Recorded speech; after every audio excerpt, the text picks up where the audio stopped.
এক কথায় পুরোই মাথা নষ্ট একটা ম্যাচ ছিল।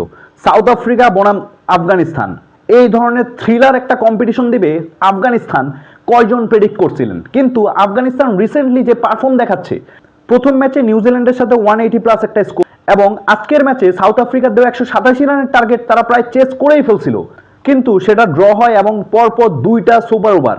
এক কথায় পুরো প্রথম সুপার ওভারে আফগানিস্তান ম্যাচটা খুব সহজেই জিততে পারতো যদি কিছু ভুল তারা না করতো। আফগানিস্তানের সবচেয়ে বড় ভুল ছিল এই ফাজুল হক ফারুকিকে প্রথম সুপার ওভার করানো। ফাজুল হক ফারুকি অবশ্যই ভালো বলার, কিন্তু বেশিরভাগ সময় ফাজুল হক ফারুকি লাস্ট ওভারে অথবা সুপার ওভারে 15 রান ডিফেন্ড করতে পারেননি।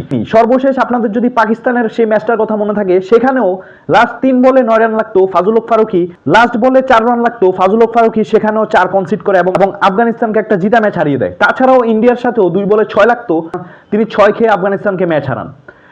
এক কথায় প্রথম সুপার ওভারে এই ভুলটা করছে আফগানিস্তান, এবং দ্বিতীয় সুপার ওভারে তারা ওমর জাইকে নিয়ে আসছে বোলিং এ, কিন্তু সাউথ আফ্রিকার ব্যাটসম্যানরা ওমর জাইকে এমন প্রেসারে ফেলছে, তিনি যেখানেই বল দেন সেখান থেকে যেন বলকে 6 কনভার্ট করেন। এক কথায় সাউথ আফ্রিকার ব্যাটসম্যানদের সামনে আফগানিস্তানের বোলাররা যেন কিছুটা ভীত ছিলেন।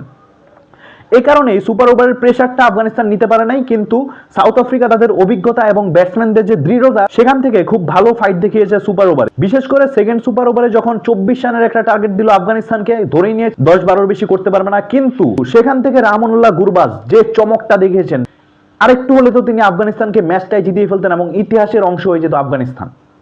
কারণ আফগানিস্তান এখন পর্যন্ত সাউথ আফ্রিকাকে টি-20 ইন্টারন্যাশনালে একবারও পরাজিত করতে পারে নাই, এবং আজকে তাদের কাছে একটা সুবর্ণ সুযোগ ছিল বিশ্বকাপ মঞ্চে প্রথমবারের মতো সাউথ আফ্রিকাকে পরাজিত করা।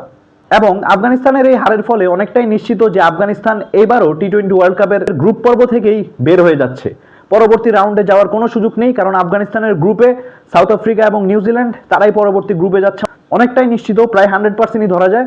সেই ক্ষেত্রে আফগানিস্তান এইবারও ওয়ার্ল্ড কাপের প্রথম রাউন্ড থেকেই বাদ পড়তেছে, গতবারও কিন্তু তারা প্রথম রাউন্ড থেকেই বাদ পড়ছিল।